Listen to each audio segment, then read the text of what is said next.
आप सब लोगों को मेरा नमस्कार।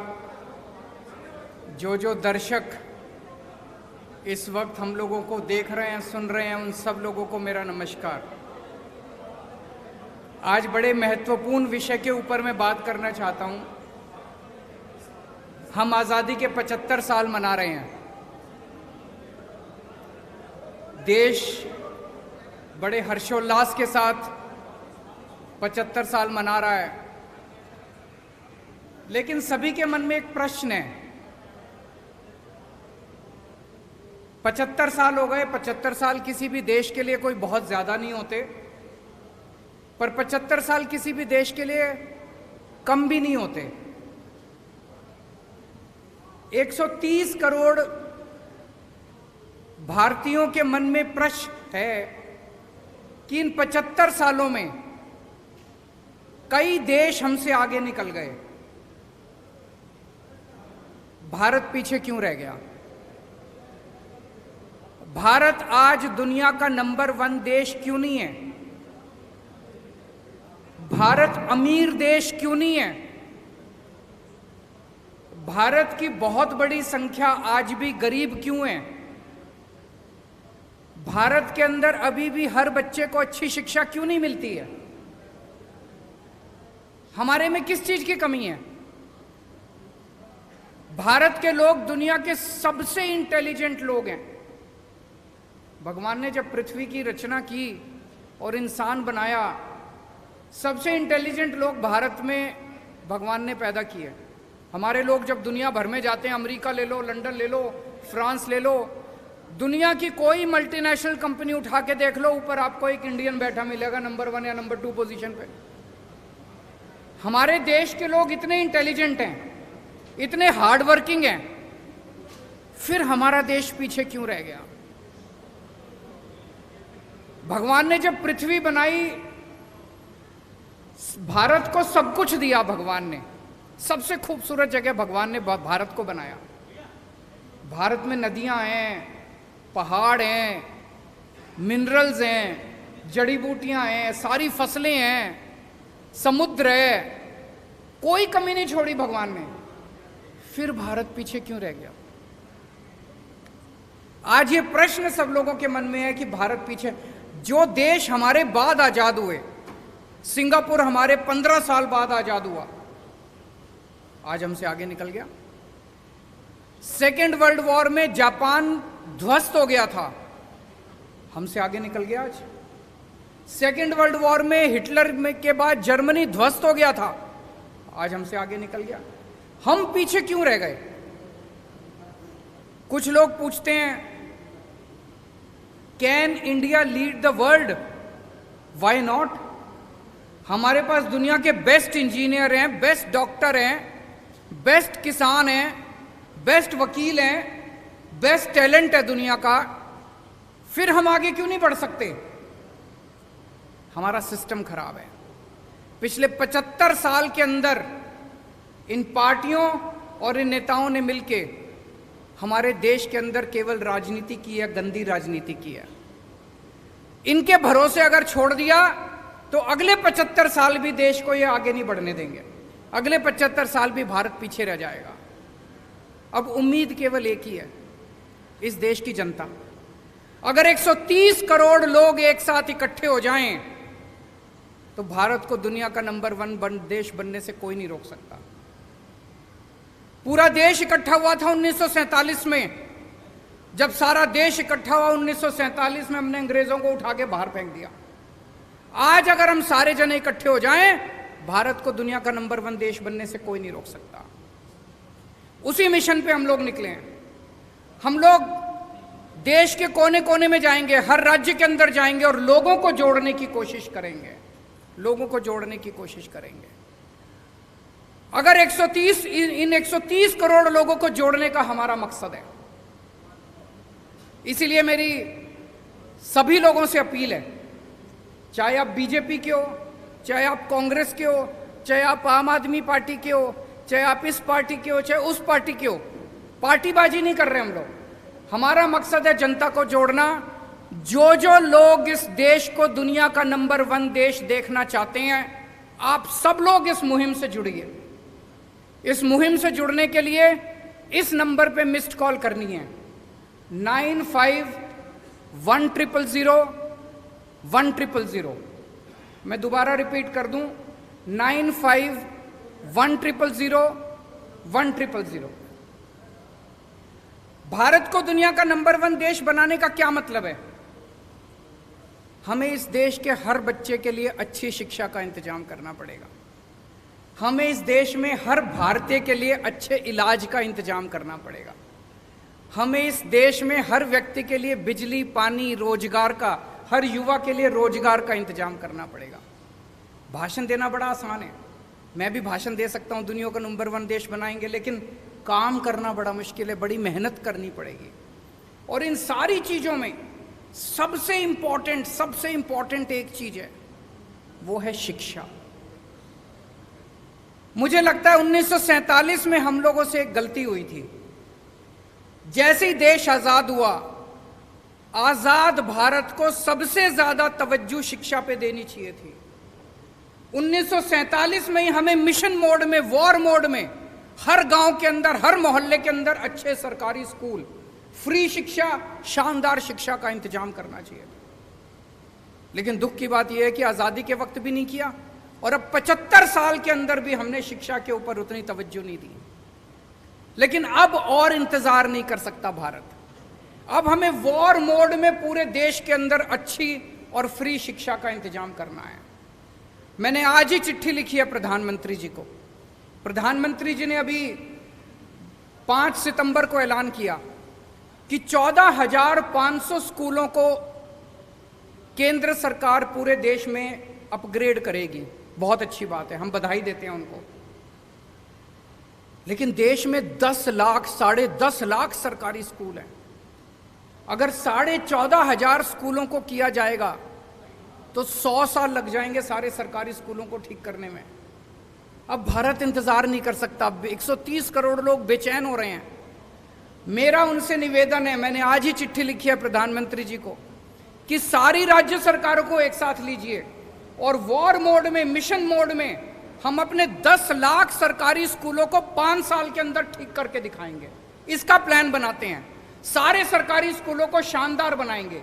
दिल्ली में हमने सरकारी स्कूलों को ठीक किया, पूरे देश के अंदर भी ठीक कर सकते हैं। हम उसके लिए तैयार हैं। जो मदद हमसे चाहिए हम उसको करने के लिए तैयार हैं। दिल्ली में हमने कम पैसे में और बहुत शानदार स्कूल बना दिए। अब पंजाब के अंदर मान साहब सरकारी स्कूलों को ठीक करने में लगे हुए हैं, वहां भी ठीक करेंगे। पूरे देश के अंदर अपने को मिलकर करने हैं। देश में इस टाइम एक गलत ट्रेंड चल रहा है। जैसे हरियाणा के अंदर मौजूदा सरकार ने लगभग 190 सरकारी स्कूल बंद कर दिए। उसके पहले की कांग्रेस सरकार ने 500 स्कूल, 700 स्कूल बंद कर दिए। इन दोनों सरकारों ने मिलकर पिछले कुछ सालों में। सरकारी स्कूल अगर हम बंद करते जाएंगे तो गरीबों के बच्चे कहां पढ़ेंगे? कहते हैं सरकारी स्कूल में बच्चे कम आते हैं, कम आने लग गए।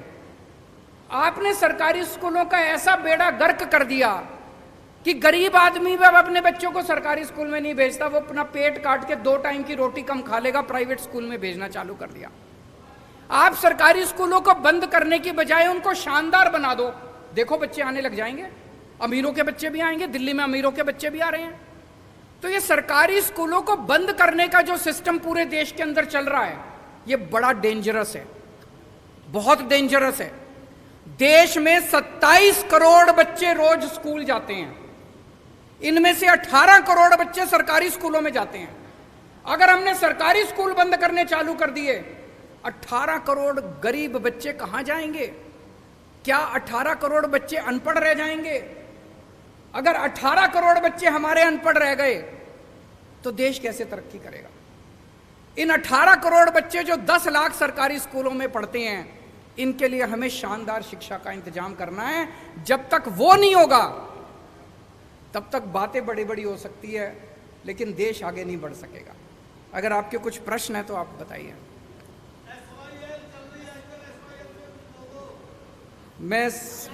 मैं जानता था जी आप SYL पे जरूर पूछोगे।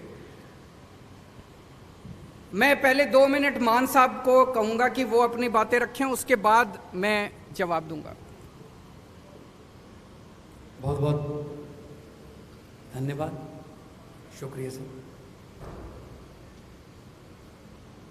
देश के सबसे क्रांतिकारी मुख्यमंत्री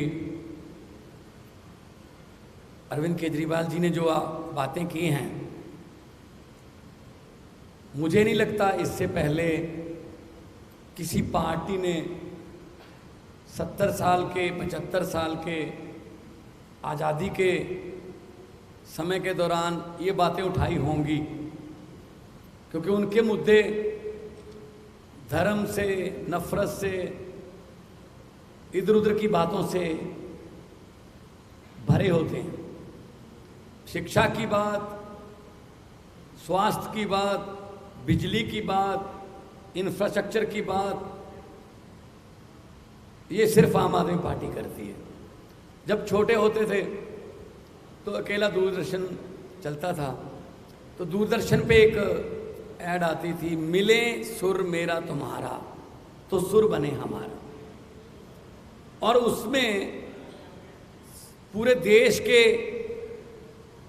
सभी वेशभूषा वाले लोगों को सम्मिलित किया गया था। एक पंजाब से भी था जो ट्रैक्टर पे जाता था, कोई तमिलनाडु से भी था, कोई गुजरात से भी था, कोई बंगाल से भी था। तो पूरे देश का सुर मिलेगा तो एक सुर बनेगा। यही बात आम आदमी पार्टी कह रही है कि अगर 123 करोड़ लोगों का सुर मिल गया एक बार, तो वो सुर जो होगा वो देश को नंबर 1 बना देगा। So make India number 1। Ukraine 25-26 साल पहले आजाद हुआ। हमें तब पता चला जब हमें वहां से बच्चे निकालने पड़े, अपने मेडिकल के स्टूडेंट्स को उनकी जान बचाने के लिए उनको वहां से लाना पड़ा, कि हमारे इतनी तादाद में बच्चे बाहर जा रहे हैं। वो कोई नालायक बच्चे नहीं थे, वो कोई ऐसे बच्चे नहीं थे जिनको यहाँ एडमिशन नहीं मिल सकती। वो 99.9, 99.8, 99.7 वाले बच्चे थे। क्यों जाना पड़ा? यहाँ कोटा सिस्टम है जी, ये चेयरमैन का कोटा है, ये फलां का कोटा है, यहाँ सिफारिश चलती है, यहाँ पैसे चलते हैं।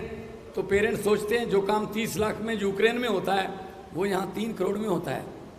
तो 25 साल पहले आजाद हुआ देश हमसे ज़्यादा मेडिकल इंफ्रास्ट्रक्चर में हमसे ऊपर चला गया। हम क्या करते रह गए?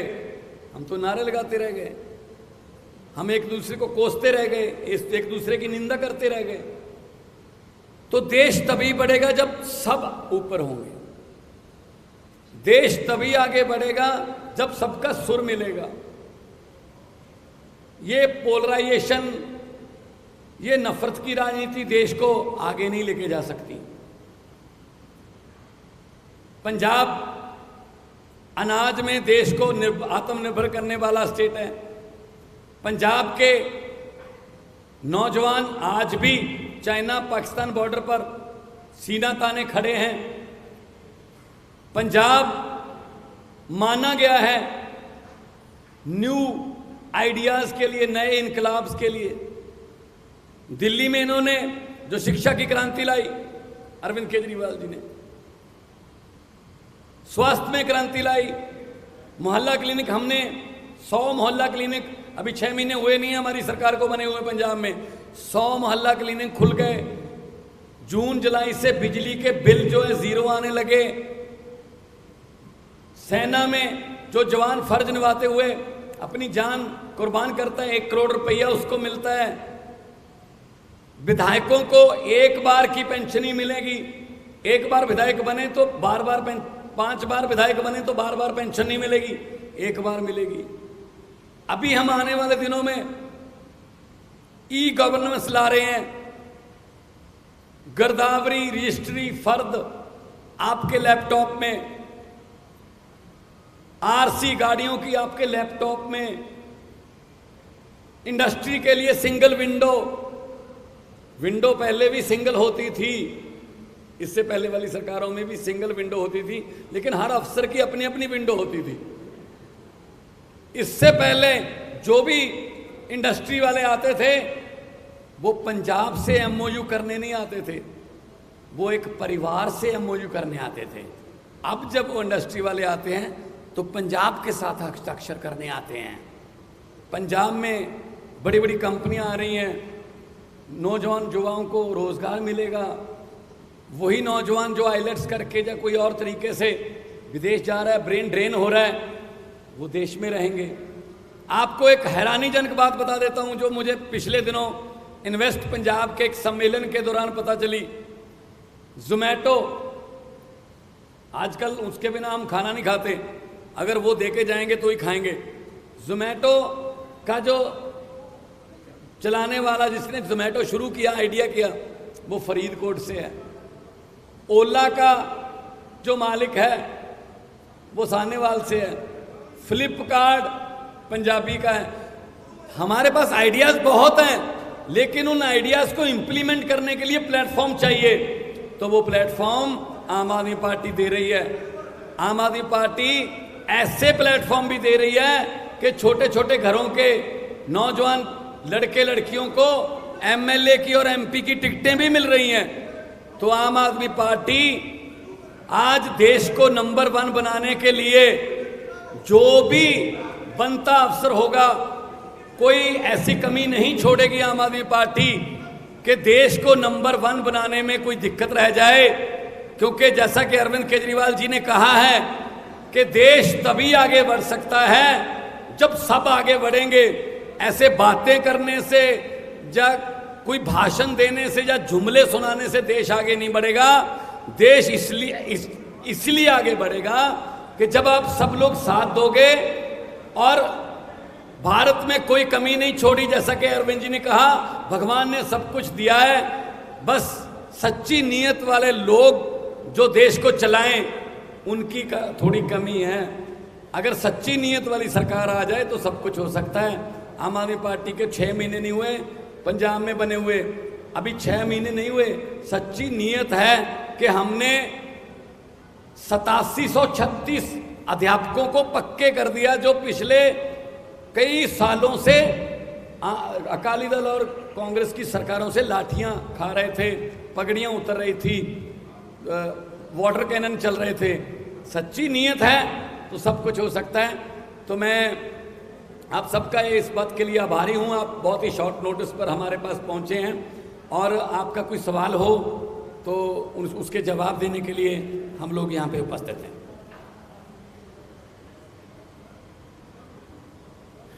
अभी हमारे मीडिया के एक साथी ने एसवाईएल के बारे में पूछा कि एसवाईएल पे हमारा क्या स्टैंड है। मैं आपसे पूछना चाहता हूं कि एसवाईएल पे पंजाब कांग्रेस का क्या स्टैंड है और हरियाणा कांग्रेस का क्या स्टैंड है। एसवाईएल पे पंजाब बीजेपी का क्या स्टैंड है और हरियाणा बीजेपी का क्या स्टैंड है। पंजाब में जाते हैं ये लोग तो कहते हैं एसवाईएल बनने नहीं देंगे, हरियाणा में आते हैं ये लोग तो कहते हैं एसवाईएल लेके रहेंगे। इसी गंदी राजनीति ने पिछले 70 साल में भारत को, इंडिया को नंबर 1 नहीं बनने दिया। केवल और केवल गंदी राजनीति करते हैं। एसवाईएल बड़ा इंपॉर्टेंट मुद्दा है, पानी बड़ा इंपॉर्टेंट मुद्दा है। दोनों राज्यों में पानी की कमी है, हमें यह बात माननी पड़ेगी। पंजाब में पानी का स्तर बहुत नीचे जा रहा है, पानी की कमी है, लोग प्यासे हैं। हरियाणा में पानी का स्तर बहुत नीचे जा रहा है, हरियाणा के अंदर पानी की कमी है, हरियाणा में लोग प्यासे हैं। पंजाब को भी पानी चाहिए, हरियाणा को भी पानी चाहिए। केंद्र सरकार की जिम्मेदारी है कि वो इंटरवीन करके हरियाणा के लिए भी पानी का इंतजाम करे और पंजाब के लिए भी पानी का इंतजाम करे। केंद्र सरकार का काम क्या है? केंद्र सरकार का काम ये नहीं है कि दोनों राज्यों को एक दूसरे से लड़ाए। अगर हम एक दूसरे से लड़ते रह गए तो भारत आगे कैसे बढ़ेगा? जैसा मैंने कहा कि हम मिशन पे निकले हैं, 130 करोड़ लोगों को जोड़ना है, हमें आपस में लड़ना नहीं है और ये संभव है। हरियाणा को भी पानी मिल सकता है, पंजाब को भी पानी मिल सकता है। केंद्र सरकार को जिम्मेदारी लेनी पड़ेगी। मैं प्रधानमंत्री जी से अपील करता हूं कि पंजाब के लिए भी पर्याप्त पानी का इंतजाम करें, हरियाणा के लिए भी पर्याप्त पानी का इंतजाम करें और अगर उनके पास समाधान नहीं है मेरे को बुला लें, मैं उनको समाधान बता दूंगा, लेकिन बैठ के इसका समाधान करना पड़ेगा। ये स्टैंड लेने से, पंजाब में जाओ तो एक स्टैंड ले लो, हरियाणा में जाओ दूसरा स्टैंड ले लो, ये स्टैंड की राजनीति ने पूरा गड़बड़ कर दिया। और कोई प्रश्न? समाधान बताएंगे जी, प्रधानमंत्री को समाधान निकालना चाहिए। अगर उनके पास समाधान नहीं है, मुझे चाय पे बुला ले, मैं समाधान दूंगा उनको। प्रेस कॉन्फ्रेंस के अंदर समाधान नहीं निकलते इन जटिल समस्याओं के। आपको मीटिंग के लिए बुलाया गया है एसवाईएल में। पहला सवाल तो ये कि आप उस मीटिंग में जाओगे। दूसरा सवाल मेरा ये है कि पंजाब के कर्मचारियों को इस महीने की अभी तक तनख्वाह नहीं मिली, करीब 1 हफ्ता ऊपर जा चुका है जब उनको तनख्वाह उनकी मिल जाती है। आपका पहला सवाल है, अगर हरियाणा के मुख्यमंत्री और पंजाब के मुख्यमंत्री की कोई मीटिंग केंद्र सरकार की, जो कहते हैं कि केंद्र सरकार ने कहा है कि दोनों मीटिंग कर लें, हम मिलने को तैयार हैं, मुझे मिलने में कोई हर्ज नहीं है। लेकिन जैसा कि अरविंद जी ने कहा, केंद्र सरकार का ये फर्ज बनता है कि वो इस समस्या का समाधान करे, ना कि दोनों को मीटिंग में बिठाकर उसके बाद बाहर आकर अपने अपने वक्तव्य देने के लिए उनको छोड़ दें। तो मैं Punjab as a head of the state in Punjab, मैं जाने के लिए तैयार हूँ। मुख्यमंत्री साहब हरियाणा के आएँ, बातचीत करेंगे, लेकिन कम से कम केंद्र सरकार जो है वो बाकी कामों के लिए राज्यों पर बहुत कुछ थोपती है। आप ये नहीं कर सकते, जीएसटी ये नहीं कर सकते, आप ये नहीं कर सकते, ये नहीं कर सकते। तो केंद्र सरकार जो है वो पंजाब का पानी पूरा कर दे पंजाब के पास, और हरियाणा का पानी भी पूरा कर दे। हरियाणा में भी जैसा कहा कि दोनों भाई हैं छोटे, हरियाणा छोटा भाई है, पंजाब बड़ा भाई है। तो हमें लड़ाने की बजाय वो समाधान निकालें। दूसरा, आज शाम तक वो जो हमारे एम्प्लॉइज़ की कुछ तनख्वाह रहती है वो मिल जाएगी, क्योंकि हमने पॉजिटिव राजनीति की है, हमने मुलाजिम पक्के किए, हमने भर्ती की, और हमने शुगर केन वाले जो गन्ना मुलाजिम थे पिछले कई सालों से धरने दे रहे थे, उनके पैसे भी आज ही जा रहे हैं। 94.98 करोड़ आज ही जा रहे हैं। आज शाम को तनख्वाह भी मिलेगी। हमने खजाने में जितने भी पैसे आते हैं हमने लोगों के लिए खोल रखे हैं। हम कर्जा भी नहीं लेते, लेकिन लोगों को हम कोई कमी भी नहीं छोड़ेंगे। और इस बार 23% जीएसटी की कलेक्शन बढ़ी है, और जितना टैक्स आएगा हम इंफ्रास्ट्रक्चर के रूप में, हम स्कूलों के रूप में, सस्ती बिजली के रूप में, हम सड़कों के रूप में, अच्छे स्कूलों के रूप में, मोहल्ला क्लिनिक के रूप में लोगों पर ही खर्च करेंगे।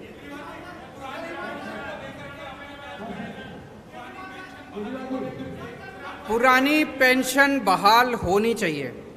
जो, एक मिनट, उनसे उनका सवाल वो ले लेते हैं। जो नई पेंशन स्कीम है ये कर्मचारी, सरकारी कर्मचारियों के साथ बहुत बड़ा धोखा है। पुरानी पेंशन स्कीम लागू होनी चाहिए। केंद्र सरकार ने एक तरह से पूरे देश के ऊपर नई पेंशन स्कीम थोपी थी। मैं आज इस मंच के माध्यम से केंद्र सरकार से अपील करना चाहता हूं कि सारे जितने उसके बाद एम्प्लॉयज़ रिक्रूट हुए जो कि नए पेंशन स्कीम से अफेक्टेड हैं, वो सारे बहुत ज़्यादा दुखी हैं और बहुत गुस्से में हैं। इसीलिए उनके हित के लिए लोग सरकारी नौकरी में क्यों आते थे कि भाई रिटायरमेंट के बाद पेंशन मिल जाएगी, ज़िंदगी भर सिक्योर हो जाती है। अब वो पेंशन ही नहीं मिलती, किसी को कुछ 100 रुपये को कुछ मिल रहे हैं, किसी को कुछ। तो मेरी केंद्र सरकार से गुजारिश है कि पुरानी पेंशन स्कीम को दोबारा बहाल किया जाए। ज़रूर करेंगे।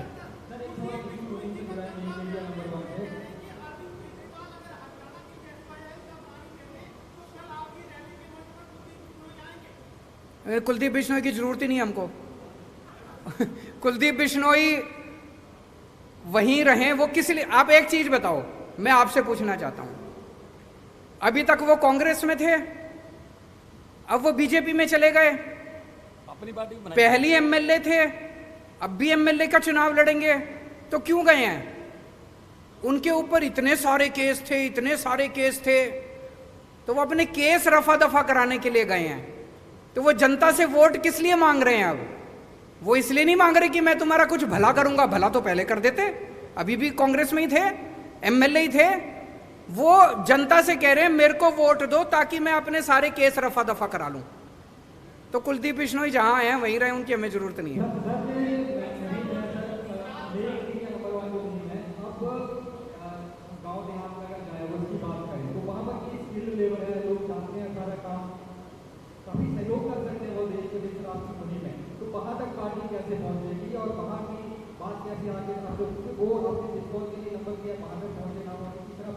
बहुत अच्छा आपका प्रश्न है। इसमें युवाओं को बहुत बड़ी भूमिका अपनानी पड़ेगी। जिस दिन युवा इकट्ठे हो जाते हैं उस दिन किसी भी देश के अंदर क्रांति आ जाती है। इसलिए मैंने एक नंबर जारी किया है।